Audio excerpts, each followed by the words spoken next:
Donc on va reprendre.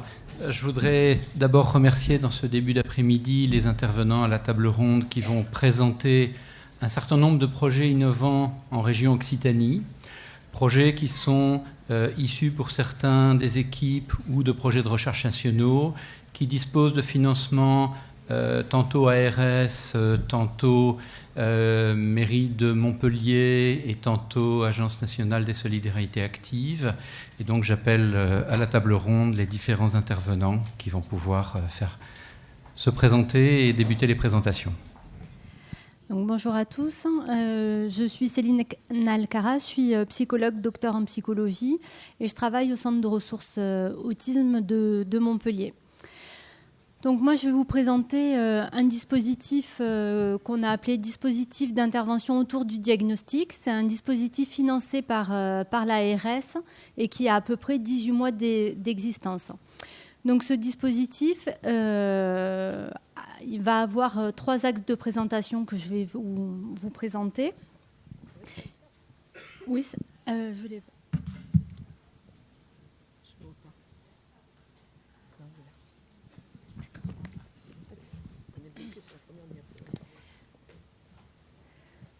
Donc ce dispositif, il a pour objectif principal de fluidifier le parcours de soins des enfants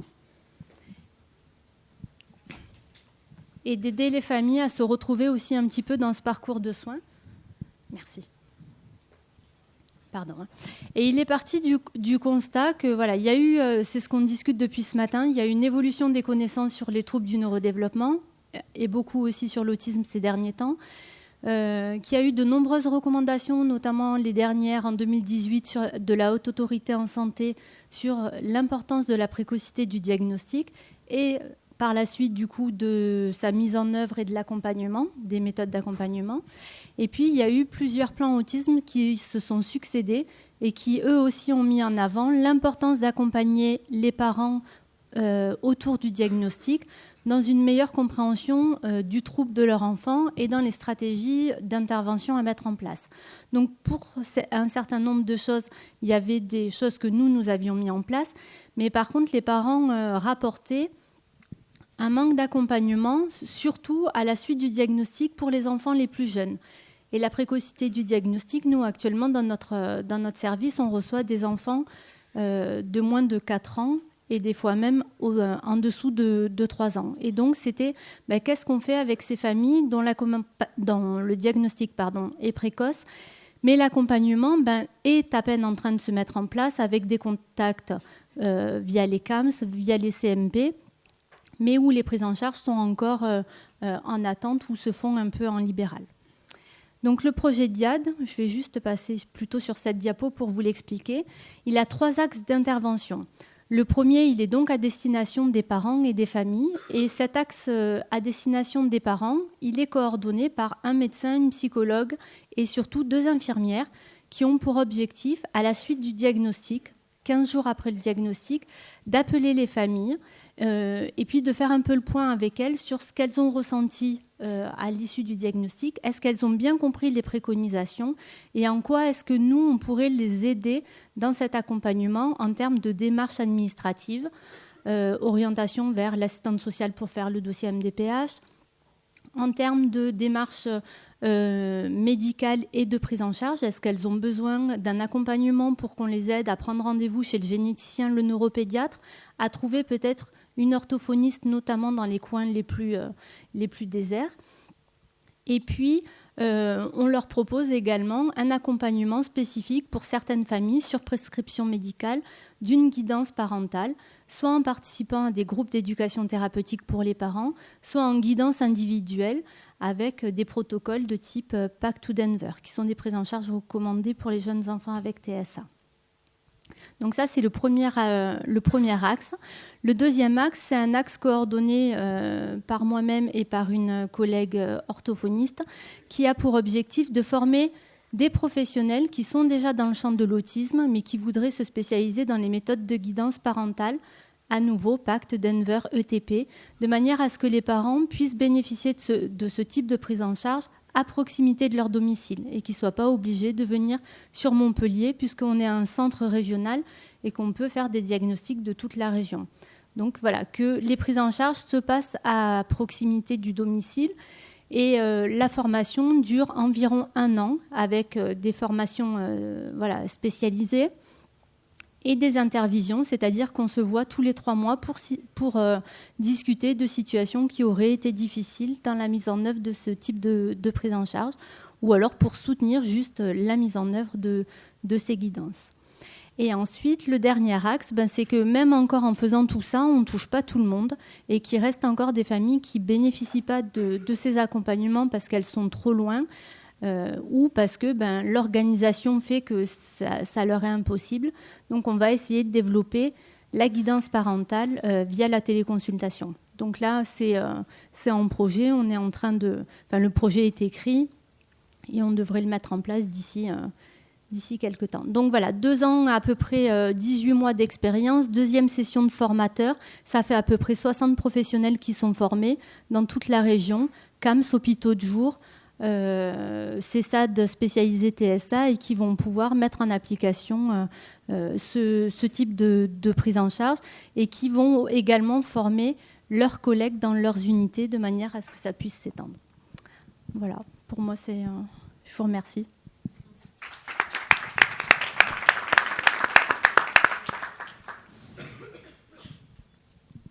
Bonjour, je suis Muguette Cardonnet-Camin, je suis orthophoniste en libéral et je suis présidente de l'URPS Orthophoniste Occitanie.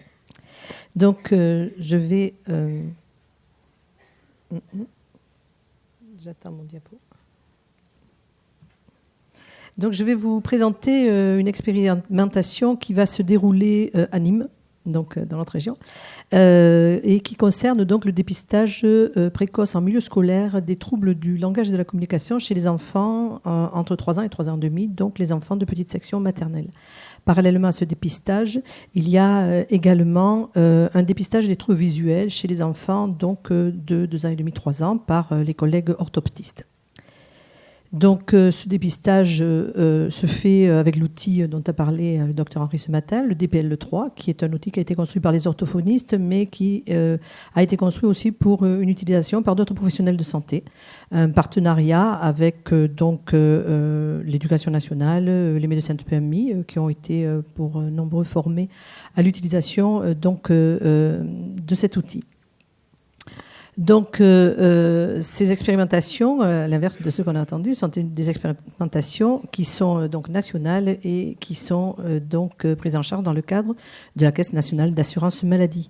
Donc, c'est une expérimentation qui aura vocation à se généraliser sur tout le territoire, sans venir en concurrence, bien sûr, avec les actions qui sont déjà en place. Donc, pareillement pour mes collègues orthoptistes, c'est conventionnel, ça entre donc dans un financement par la Caisse nationale d'assurance maladie. Ça, c'est le contexte conventionnel dans lequel s'inscrit cette expérimentation. Et par ailleurs, il y a un contexte politique, bien sûr, qui est porté, et c'est d'ailleurs pour ça qu'on est là tous aujourd'hui. C'est la stratégie nationale de santé 2018-2022 qui donne des priorités spécifiques aux enfants, aux adolescents.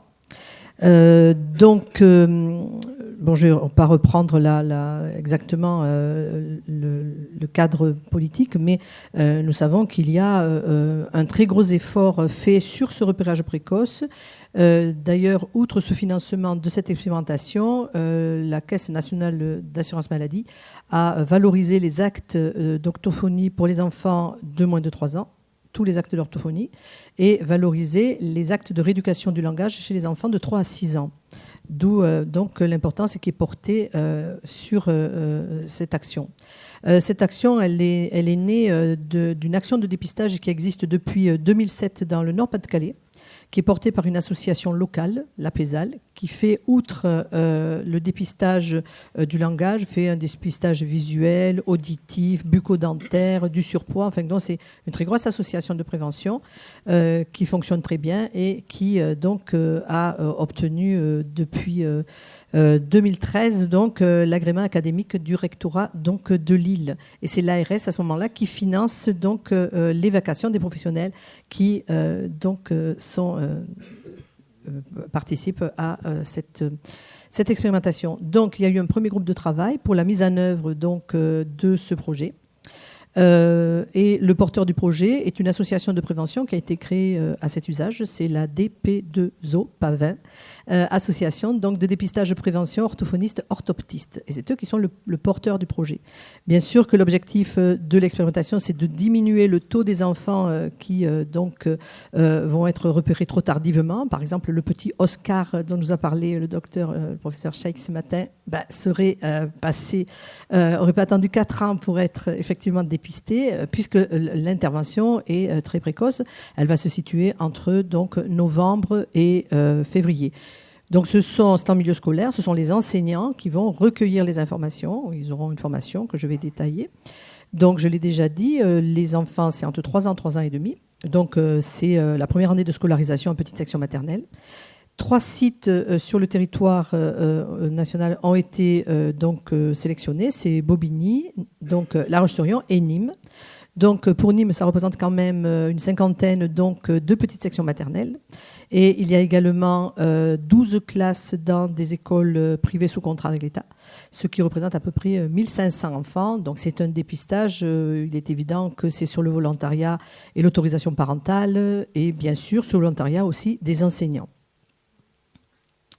Donc, comment ça se passe ? Eh bien, dans un premier temps, il y a bien sûr des contacts avec l'Éducation nationale qui sont pris en charge. Donc, ça se passe au niveau des ministères. Donc, c'est la Caisse nationale d'assurance maladie qui est en contact avec le ministère de l'Éducation nationale. Et puis, après, localement, eh bien, ce sera avec le rectorat, forcément.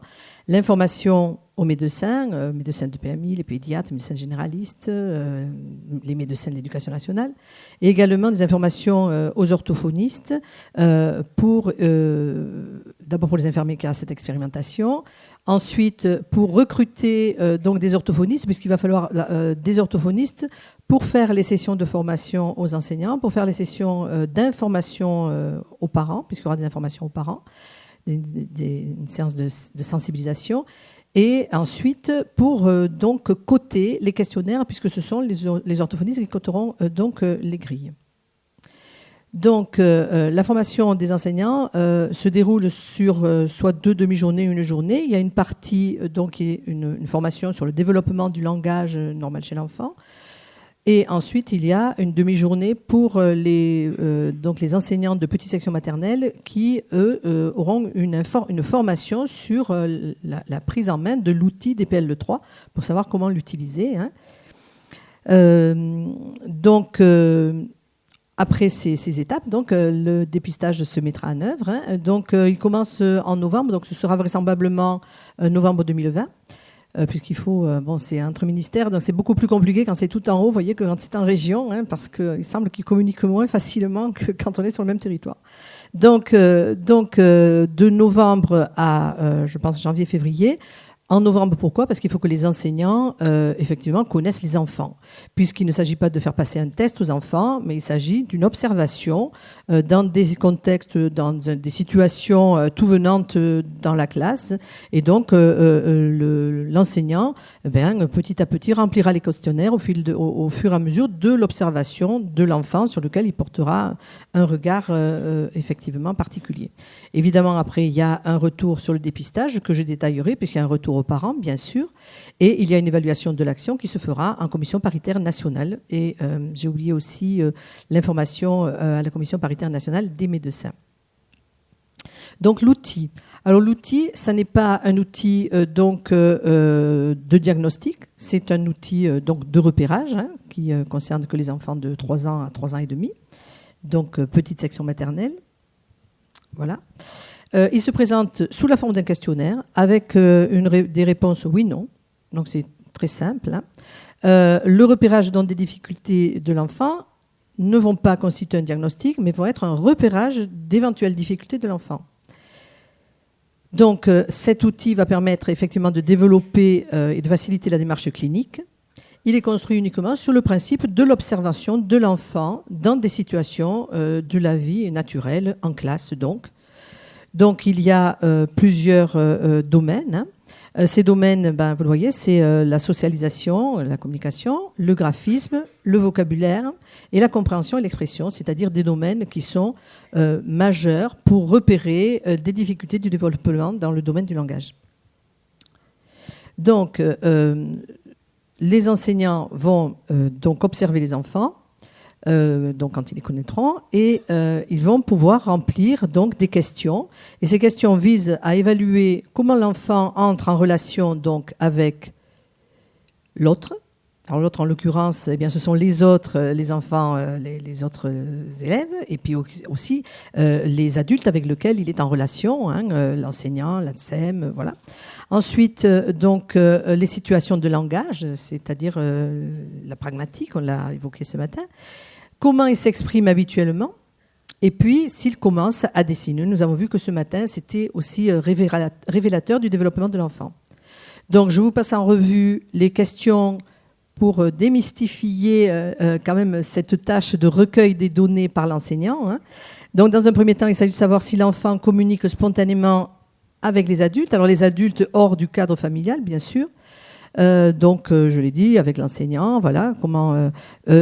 s'il s'exprime, en fait, s'il communique, indépendamment du mode de communication. Elle peut être verbale ou non verbale. Pour l'instant, on est bien en train de chercher, est-ce qu'il communique avec d'autres adultes que son cadre familial.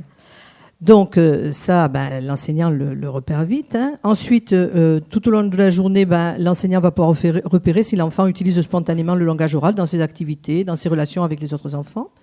S'il est capable également d'exprimer verbalement ses sentiments, ses désirs, s'il a peur, s'il ne sait pas faire, s'il est malheureux, s'il attend l'heure des mamans, voilà, ce genre de choses, qui est une expression des sentiments de l'enfant. Ensuite, le domaine du graphisme, on aura des productions de l'enfant, soit dans les ateliers de graphisme ou dans les moments informels où l'enfant fera des bonhommes. Donc, il y aura effectivement une cotation en nombre d'éléments sur ce bonhomme θ. Ensuite, comment l'enfant imite le cercle. Nous avons vu ce matin pour le triangle, là sera le cercle puisque c'est plus de l'âge de cet enfant. Donc ça, c'est pareil, ce sera un recueil des productions de l'enfant au fil au fil de la journée scolaire. Ensuite, le vocabulaire. Donc, encore une fois, c'est dans le contexte naturel et donc sûrement que dans la classe, il y a pas mal des éléments qu'on demande à l'enfant de nommer. Donc, il y a 20 mots. Donc, il y a deux noms d'animaux, des noms de vêtements, il y a 4 noms de couleurs, des noms de position dans l'espace. Donc, ce sont des questions par rapport à des objets que l'enseignant va facilement pouvoir poser dans le contexte du coin de poupée ou voilà, ils savent faire. Ensuite, les mêmes items mais en désignation, avec vraisemblablement le même cadre. Et enfin, donc, le domaine compréhension-expression. Est-ce que l'enfant comprend des ordres simples ? Des ordres simples, c'est une seule demande qui est adressée à l'enfant avec des mots qu'il connaît. Est-ce que l'enfant, quand il parle, construit des phrases sujet, verbe, complément ? Et est-ce qu'à l'occasion, il utilise le jeu ? Voilà. Et enfin, dans ce langage, bien sûr, il y a la parole, l'articulation, l'intelligibilité de la parole. Et ça, effectivement, il y a dans le cahier de passation moult exemples qui permettent à l'enseignant de savoir exactement comment répondre oui, non aux questions qui sont posées. Donc, bien sûr que quand ces questionnaires sont remplis par les enseignants, eh bien, ils sont renvoyés sous pli cacheté, sous pli confidentiel à l'association porteuse qui va dispatcher les questionnaires aux orthophonistes volontaires qui vont faire les cotations et qui ont contractualisé avec l'association de prévention. Quand les questionnaires sont cotés, ils retournent à l'association qui va les renvoyer et c'est l'enseignant qui remettra aux parents le résultat du dépistage. Alors le résultat du dépistage, c'est, vous le voyez, soit l'enfant est donc jugé en difficulté, et donc à ce moment-là, on va inviter les parents à évidemment entrer en contact avec le médecin traitant ou le pédiatre, le référent médical, pour qu'il fasse un examen clinique médical qui va permettre soit de confirmer, soit d'infirmer les difficultés. Et ce sera à ce moment-là au médecin traitant de choisir les suites qu'il donne, soit prescription de méla orthophonique ou bien une consultation chez un spécialiste ou RL. Voilà. Si c'est un enfant qui est dans la zone fragile, bien sûr, l'enseignant en est informé et il saura mettre une pédagogie adaptée à cet enfant et des conseils sont donnés aux parents avec un petit fascicule sur des conseils donc de prévention et d'accompagnement de cet enfant. Et bien sûr, si l'enfant est dans la score satisfaisant, il n'y a pas d'accompagnement particulier, mais il y aura quand même des conseils, un petit fascicule donné aux parents pour les conseiller sur l'accompagnement de leurs enfants. Donc, je l'ai dit, l'information des parents sur les résultats du dépistage pour leur enfant sont envoyés au médecin. Il y a par ailleurs dans ce courrier aux parents, si l'enfant nécessite une orientation vers le médecin, il y a une espèce de coupon qui sera remis au médecin. Le médecin donc remplira le coupon et le retournera versus les parents vers l'école pour qu'il y ait donc une traçabilité du suivi de l'enfant dans le cadre de la médecine de ville. Voilà. Et donc, si jamais les parents mettent un peu trop de temps à passer à l'action pour se rendre au rendez-vous chez le médecin, eh bien, il y aura une relance pour les inciter, plus que les inviter, à contacter donc leur médecin. Voilà, c'est bon, 2 minutes. Voilà, donc j'ai fini. Voilà, donc là c'est le questionnaire. Oui, non, tout simple. Une seule page, ça ce sont les 10 items du questionnaire. C'est pas du tout compliqué. À droite, les petits carrés, c'est la cotation des orthophonistes. Ici, ce sont d'autres questions que je n'ai pas, mais quand même que je vais vous...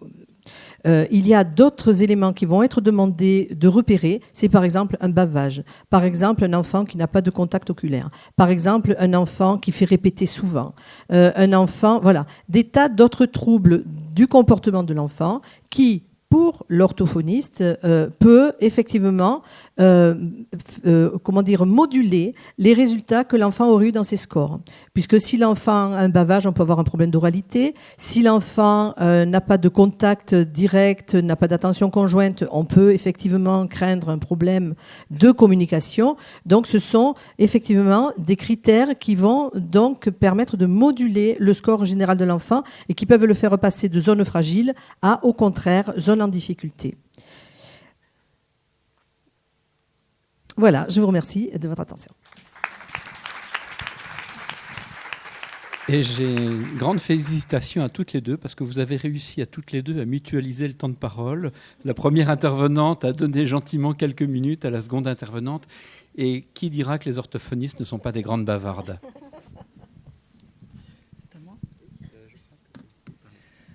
Donc, bonjour à tous, Françoise Roussel et je suis responsable de la mission projet éducatif à la direction de l'enfance de la ville de Montpellier. Et c'est à ce titre que je suis responsable du développement du dispositif Parler Bambin sur l'ensemble des établissements municipaux de la ville de Montpellier. La ville de Montpellier compte 280 000 habitants environ, qui sont répartis donc en 7 secteurs. Et elle enregistre à ce jour une forte croissance démographique, avec environ 3,59% les enfants de 0 à 3 ans représentent 3,59% de la population montpelliéraine, alors que la moyenne nationale est à 3,48%. La ville de Montpellier propose à ce jour, en 2019, environ 5000 places d'accueil, tout confondu, accueil individuel chez des assistantes maternelles et accueil collectif dans des établissements municipaux, associatifs ou privés. Pour la ville de Montpellier, en fait, nous disposons de 30 établissements en régie directe. Il y a 2 établissements en délégation de service public, dont 28 établissements d'accueil du jeune enfant et 2 crèches familiales. Donc, ce sont des assistantes maternelles qui sont recrutées par la ville de Montpellier. La moyenne des familles qui paient moins d'1 euro de l'heure dans nos établissements représente environ 39% dans les crèches collectives. Et en particulier, on a 2 établissements qui sont situés dans des quartiers difficiles, enfin défavorisés, qui ont chacune 70% et 58% de familles au niveau du seuil de pauvreté. Et dans nos haltes garderies, on a 72% d'enfants dont les parents sont aussi au niveau du seuil de pauvreté, avec une tarification inférieure à 1 euro. La typologie et la sociologie des familles accueillies dans nos établissements nous a bien sûr conduit tout naturellement à nous intéresser au dispositif Parler Bambin. Ce dispositif, en fait, il a été présenté et il est aujourd'hui porté par l'Agence nouvelle des solidarités actives. C'est une agence qui a été créée en 2006 par Martin Hirsch, qui était président d'Emmaüs. Et c'est une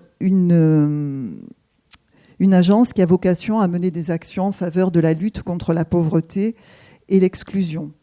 Et donc l'ANSA a présenté le dispositif Parler Bambin à La France s'engage. La France s'engage, c'est une fondation qui est créée par François Hollande. Et ce projet a été lauréat de cet appel à projet en 2015. Cela a supposé du coup un soutien financier des partenaires et des acteurs publics. Le Parler Bambin, c'est un programme de développement précoce du langage qui a vocation à œuvrer en faveur de l'égalité des chances. Et c'est aussi un projet qui contribue à soutenir la fonction parentale. Je vais vous proposer de découvrir un film de présentation qui a été réalisé par l'ANSA.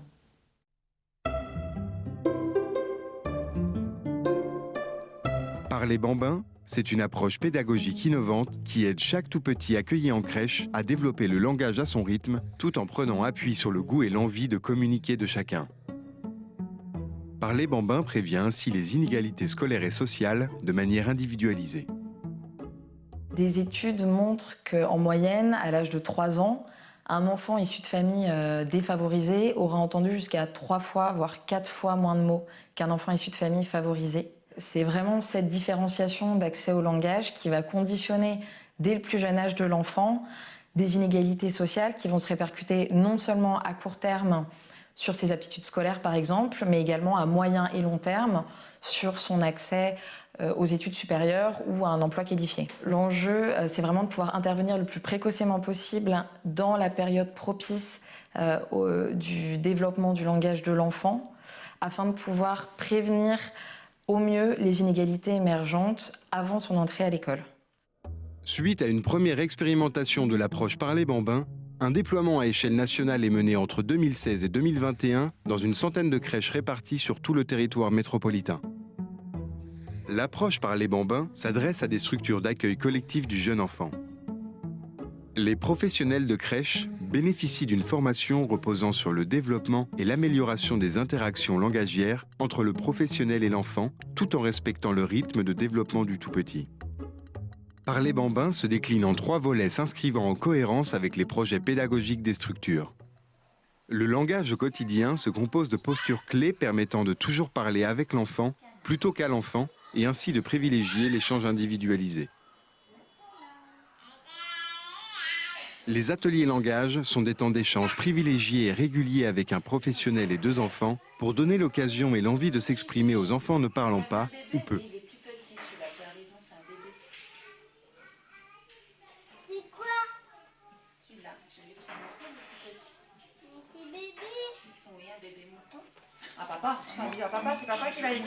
Enfin, la coopération avec les parents pour partager les connaissances en matière de développement du langage leur donne la possibilité de se saisir de certains gestes facilitant l'émergence du langage. Fais des blagues, papa. Bonne journée. Au revoir. Le dispositif Parler Bambin, donc nous, ils nous l'ont expliqué que ça faisait partie d'un tout dans le projet pédagogique de la crèche. C'est un bon dispositif.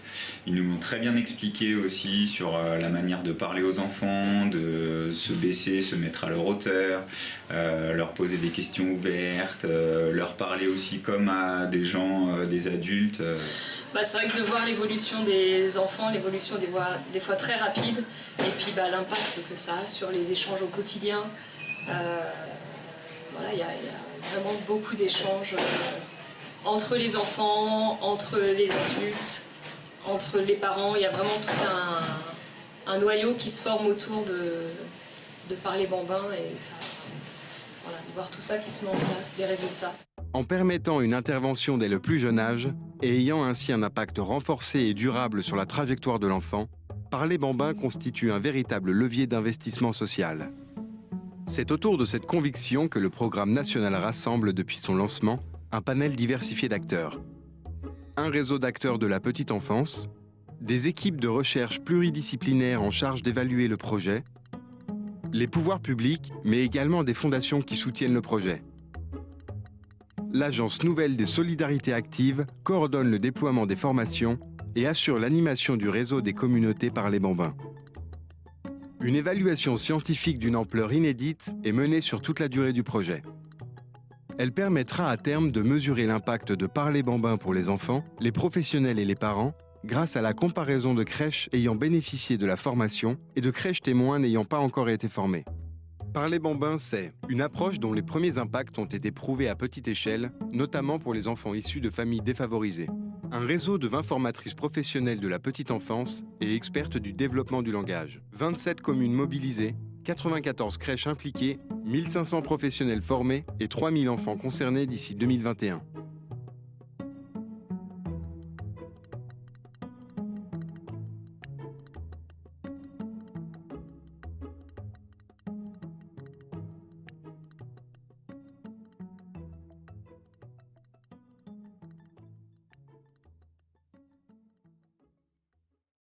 Donc, je vais juste vous expliquer un petit peu comment on est rentré dans ce dispositif. Donc, il y a d'abord eu une journée nationale d'information à laquelle nous nous sommes rendus. Lorsque nous sommes revenus, nous avons présenté ce dispositif à notre élu et à notre direction générale qui a souhaité du coup qu'on rentre dans le dispositif. L'ANSA ensuite est venu à la ville de Montpellier présenter le programme national à l'ensemble des directeurs d'établissements. Et sur les 30 établissements, on a eu 26 directeurs d'établissements qui souhaitaient bénéficier de la formation ou rentrer dans le programme. Le programme, c'est à la fois la formation et le programme de recherche.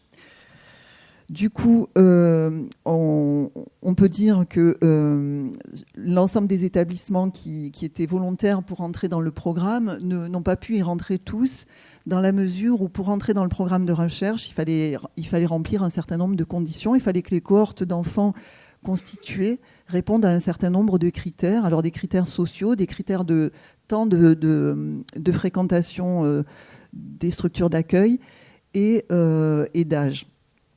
Du coup, au final, on a 10 établissements de la ville qui ont pu rentrer dans le programme de recherche. Les chercheurs ont défini 5 établissements, ils ont été tirés au sort, 5 établissements qui sont rentrés dans le programme avec la formation Parler-Bambin et 5 qui sont rentrés dans le programme sans formation, de façon à ce qu'il puisse y avoir des comparaisons au niveau des cohortes. Sachant que la recherche n'est pas menée sur Montpellier, elle est menée nationalement. Vous dire du coup qu'aujourd'hui on a les 5 établissements qui sont rentrés dans la recherche, qui ont été formés, leur formation est terminée. On a 5 établissements qui seront formés en 2020-2021, c'est les établissements qui sont rentrés dans la recherche sans formation. Et au regard de l'engouement qu'a connu ce projet, la ville de Montpellier a fait le choix de nommer 2 formatrices locales, une éducatrice de jeunes enfants et une puéricultrice, qui du coup, dans l'intervalle, forment les établissements qui étaient volontaires et qui n'ont pas pu rentrer dans le dispositif de formation. Vous dire aussi qu'avant chaque formation, en fait, on anime une réunion d'équipe, on va réinformer les équipes sur le contenu de la formation, l'intérêt étant de susciter l'adhésion, si possible, complète de l'ensemble des établissements.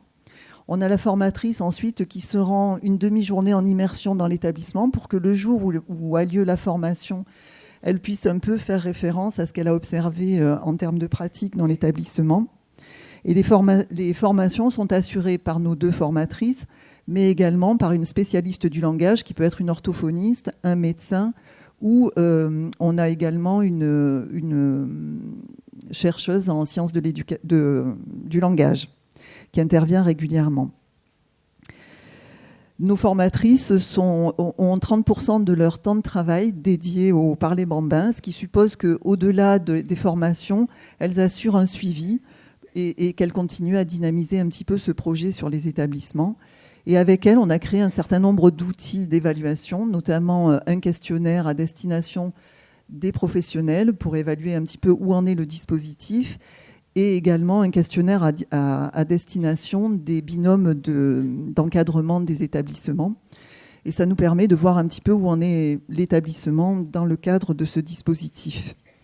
On a également du coup les formatrices qui se rendent in situ pour aller faire des observations de pratique et qui font des retours immédiats aux équipes pour essayer de voir avec elles qu'est-ce qu'il est possible de poursuivre, de mettre en œuvre, de réajuster.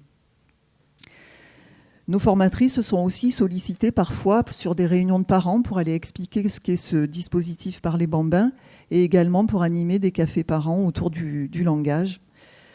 On a nos établissements du coup qui bénéficient de la formation, qui nous font des retours plutôt très positifs, même si la réflexivité autour des pratiques, de l'évolution des pratiques professionnelles évolue lentement, et même si certains contextes font apparaître des fragilités, puisqu'on a quand même dans certains établissements de nombreuses mobilités, ce qui suppose aussi de régulièrement faire des formations de rattrapage de façon à avoir des équipes complètes avec un même niveau d'information.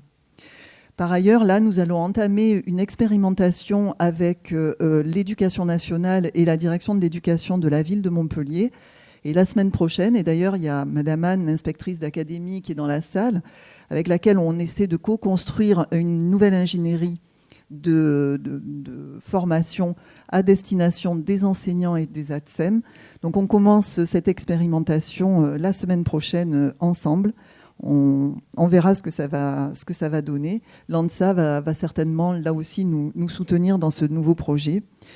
Et au-delà de 2021, lorsqu'on aura les résultats de la recherche, si effectivement ils sont probants et s'ils nous montrent que le Parler Bambin a une véritable incidence sur le développement du langage des tout-petits, il est très probable que l'ensemble de nos établissements souhaiteront être formés en totalité.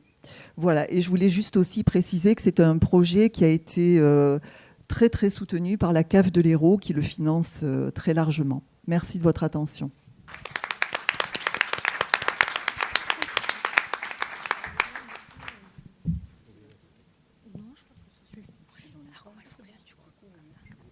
Bonjour à tous, donc je suis Alison Goujon, je suis psychologue au service de médecine psychologique enfants et adolescents du CHU de Montpellier.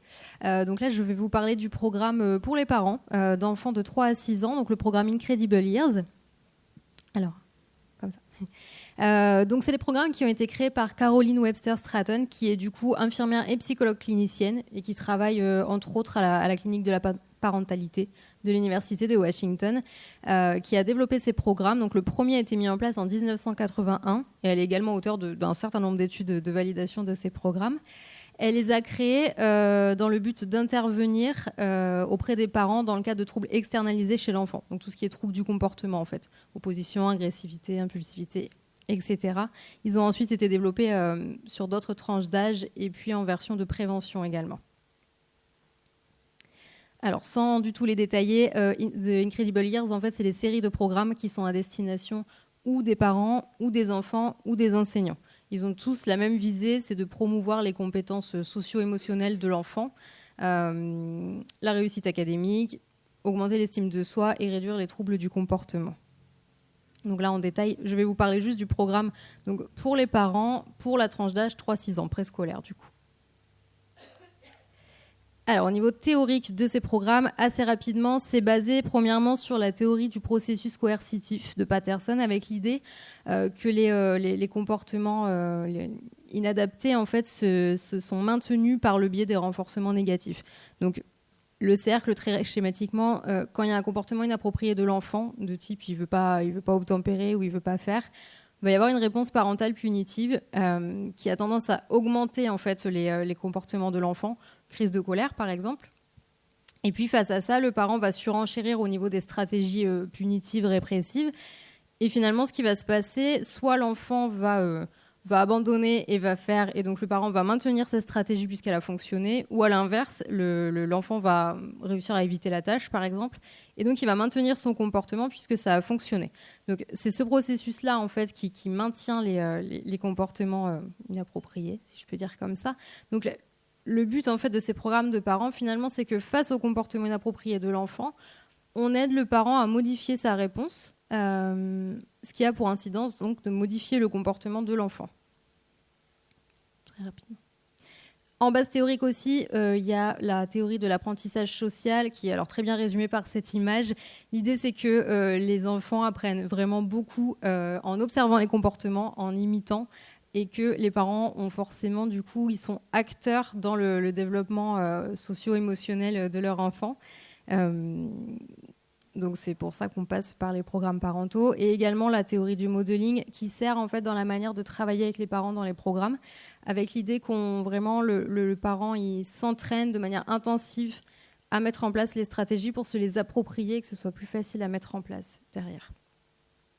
Également un petit peu avec les théories de l'attachement, avec l'idée vraiment de ces programmes de pouvoir favoriser des interactions parents-enfants positives, en fait, instaurer des relations chaleureuses. Et on met beaucoup l'accent sur les temps de jeu et de jeu menés par l'enfant. Je vous expliquerai un petit peu tout à l'heure. Et puis, il y a aussi toutes les notions de développement de l'enfant, en fait, pour pouvoir donner les informations où en est l'enfant dans son développement et qu'est-ce qu'il est capable de faire ou non. Très rapidement, c'est des programmes qui ont été beaucoup évalués en population clinique. Donc, alors c'est sur une tranche d'âge de 3 à 8 ans, donc sur des troubles oppositionnels et des TDAH notamment, mais également en population à risque, donc plutôt à visée préventive. Mais globalement, ce que ça a permis de démontrer, c'est qu'il y a une vraie augmentation de l'utilisation des stratégies positives de la part des parents, donc avec une diminution de l'utilisation des stratégies répressives, si je peux les nommer comme ça. Il y a une meilleure communication intrafamiliale. Il y a des stratégies de résolution de problèmes qui sont plus efficaces. Il y a également un effet sur la confiance en soi des parents, sur la confiance en leurs compétences, en leur parentalité, et donc une diminution des affects négatifs pour eux-mêmes. Évidemment, une diminution des troubles du comportement de l'enfant, avec donc plus d'apparition de comportements adaptés, une meilleure compliance. Et sur certaines études, du coup, il y a des effets qui ont été démontrés pour 2/3 des enfants qui se maintiennent de 3 à 10 ans après l'intervention. C'est à peu près les mêmes résultats qui ont été vus sur les populations à risque. En tout cas, il y a eu beaucoup d'études qui ont démontré les effets, des études qui ont été répliquées, et également dans d'autres pays. Il y a plus de 24 pays qui utilisent ces programmes. Alors, pour la partie 3-6 ans, l'idée en fait du programme, c'est de pouvoir aider les parents à mieux connaître les étapes de développement de leur enfant, les aider à encourager et féliciter les comportements appropriés, mettre en place des emplois du temps stables, pouvoir mettre en place des limites claires et adaptées, et puis un travail aussi au niveau des émotions. Alors, ce que vous voyez, la pyramide, là, en fait, c'est vraiment le socle du programme, avec l'idée que, vraiment, à la base, je ne sais pas si vous voyez dans le détail, mais on passe beaucoup de temps sur les interactions via le jeu mené par l'enfant. Ça a un vrai intérêt pour améliorer les interactions parent-enfant, mais c'est aussi l'occasion pour le parent de coacher l'enfant sur ses compétences socio-émotionnelles, par exemple, on veut que l'enfant essaye d'être plus concentré sur un jeu pendant 3 minutes, c'est l'occasion de le coacher. Oh, super, tu es bien concentré, etc. Et donc ça, c'est vraiment la base. Il y a vraiment un accent qui est mis sur ces aspects-là pour qu'ensuite, toutes les stratégies pour instaurer les limites et puis les stratégies un petit peu de ignorer les comportements inadaptés, etc., soient plus efficaces, en fait. Alors, il y a 3 axes d'intervention dans ces programmes. Tout simplement, en fait, on travaille sur les comportements. Donc, on utilise beaucoup les stratégies de renforcement positif, puisqu'on sait qu'un comportement a plus de chances de réapparaître et de se maintenir s'il est renforcé positivement par rapport au renforcement négatif. On apporte des stratégies de résolution de problèmes. On met encore une fois beaucoup l'accent sur les temps de jeu et les temps passés avec l'enfant. Et puis, on aide les parents aussi à mettre en place des limites claires et adaptées et pouvoir donner des ordres efficaces, etc. On travaille aussi sur les cognitions, donc avec un travail sur les pensées négatives des parents, avec le but de les diminuer, évidemment. Du coup, on se sert des théories de développement pour faire en sorte que les attentes soient adaptées au niveau du développement des enfants. On travaille aussi à les aider à reconnaître en fait les significations des problèmes, des comportements qui posent problème. Donc, pourquoi ce comportement apparaît, comment il se maintient, et faire attention aux comportements qui sont adaptés. Donc, le renforcement positif, encore une fois. Et on travaille également sur les émotions. Alors, on entraîne le parent à nommer et valider les émotions de son enfant, mais également ses propres émotions, puisque c'est en ce sens-là aussi qu'il peut aider, et puis l'enfant va reconnaître de cette manière également. Et on travaille aussi avec le parent pour qu'il puisse lui-même s'entourer de personnes ressources et également prévoir du temps pour soi. Alors en pratique, en fait, dans ces groupes, on utilise beaucoup de supports de type vignettes vidéo. Donc on voit, pendant les groupes, on voit des parents mettre en place des stratégies où on voit des parents, comme je vous disais, en train de jouer avec l'enfant, coacher sur des compétences. Donc on voit vraiment comment ça se passe. Il y a beaucoup de jeux de rôle où on met le parent en situation directement. Il peut jouer l'enfant, il peut jouer le parent, il peut jouer un copain. Enfin, ils sont vraiment mis en situation. Il y a beaucoup de temps de discussion entre parents et avec les intervenants, avec des brainstorming.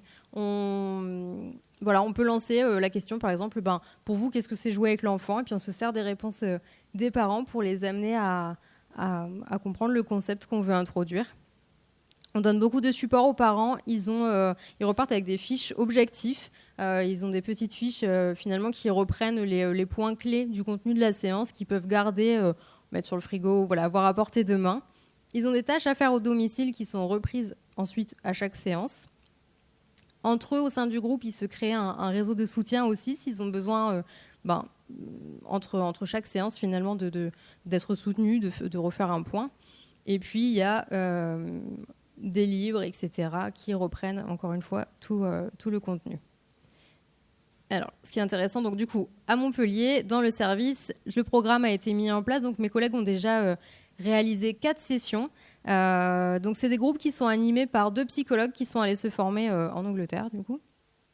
Donc, ce sont les pédopsychiatres ou les psychologues du service qui orientent les familles sur ce groupe. Donc, c'est un groupe qui est plutôt intensif parce qu'en fait, ce sont des séances qui durent 2 heures toutes les semaines et il y a 16 séances au total. Voilà. Ça concerne environ 10 à 14 familles, c'est variable. Et on convie la famille élargie de type beaux-parents, grands-parents, etc. Avec vraiment cette idée de créer aussi un soutien. En fait, en pratique, chaque séance se déroule à peu près de la même manière. Il y a toujours une reprise des tâches qu'il y avait à faire de la fois d'avant pour pouvoir mettre en évidence qu'est-ce que ça a pu donner, est-ce qu'il y a eu des difficultés, etc. Il y a un thème par séance. Et là, les intervenants, ils ont vraiment le choix dans la manière de les aborder. En fait, on fonctionne vraiment avec les objectifs que les parents ont définis à l'avance. Par exemple, je voudrais que mon enfant m'écoute plus rapidement. Et en fait, en fonction de l'objectif de chaque parent, les intervenants vont choisir quelle vignette vidéo ils vont préférer pour introduire le thème, quel type de jeu de rôle ils vont préférer, etc. Donc, c'est assez adapté. Et puis, donc il y a les discussions, les jeux de rôle, etc. Et puis, ensuite, un résumé de la séance et de nouvelles tâches à faire pour la fois suivante. Ça a un vrai intérêt dans la dynamique de groupe que ça apporte aux parents. Et il y a un vrai rapport collaboratif entre les psychologues et les parents, finalement, où on aide vraiment le parent à lui-même mettre en place les stratégies, à trouver les ressources, du coup, pour faire en sorte que les comportements problématiques diminuent. Et donc, pour terminer, mes collègues sont en cours de démarche pour être certifiés, pour pouvoir, à leur tour, après, former des équipes. Et donc, sans le détailler, bien sûr, je vous ai mis quelques petites références. Les deux sites internet, donc c'est le site des programmes Incredible Years qui a vraiment beaucoup d'informations. Et je vous ai mis directement le lien aussi de la section programme parents 3-6 ans, parce que vous avez des vidéos d'exemples qui servent en fait pendant les séances, où on voit par exemple un papa jouer avec sa petite fille et la renforcer, la coacher, etc., pour que vous puissiez vous rendre compte. Et le tout dernier lien YouTube, c'est un exemple de séance, un exemple de comment l'intervenant, pendant un jeu de rôle de mise en situation, aide le parent à comprendre le concept et à savoir comment il va pouvoir aider son enfant. Désolée. Parfait. Un timing parfait. Il y a 5 minutes, je crois, pour des questions de la salle. 5 minutes, je crois. Donc, le temps que les micros circulent et que vous leviez les mains, si vous voulez vous lever et vous présenter. Moi, ce que je voudrais souligner, c'est la qualité des différents programmes que vous portez chacun dans vos équipes.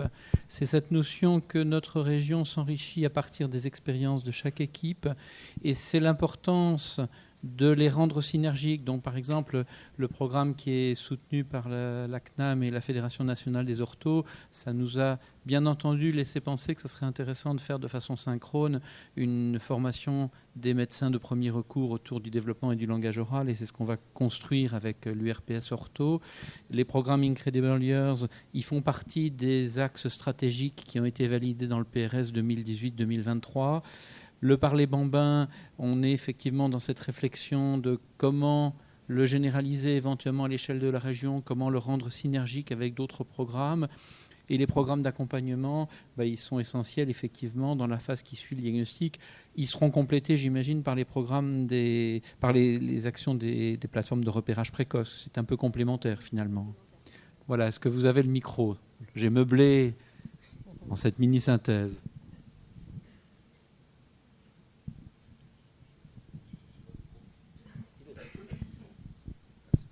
Oui, j'avais une question là pour les deux dernières intervenantes sur la douloureuse question de l'évaluation. Alors la question du est-ce qu'on peut accélérer le développement du lexique chez l'enfant, c'est une vieille question en psychologie, mais qui pour l'instant n'a toujours pas de réponse. Hein.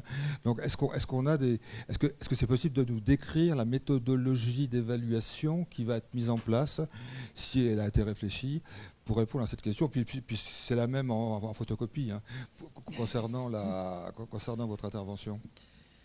Alors, je suis allée tellement vite que c'est vrai que je ne me suis pas beaucoup attardée sur le programme de recherche qui est d'abord porté par le JPAL, hein, qui est un laboratoire de l'École d'économie de Paris, et il y a un laboratoire CNRS de Lyon qui est associé à cette recherche. Cette recherche, elle est menée donc sur 4 ans. Elle va toucher à peu près 3000 enfants. Et elle est constituée par des questionnaires. Alors, elle a 3 axes, en fait. Elle est développée auprès des professionnels, auprès des parents et auprès des enfants. Donc, il y a eu des questionnaires à destination des professionnels, de tous les professionnels de l'établissement qui rentraient dans la recherche, de professionnels qui étaient référentes des enfants de la cohorte. Il y a eu également des enregistrements audio à des moments clés de la journée que sont l'échange, des moments de lecture avec les enfants et également le goûter. Et il y a eu également des questionnaires à destination des parents. Et du coup, on aura les résultats en 2021.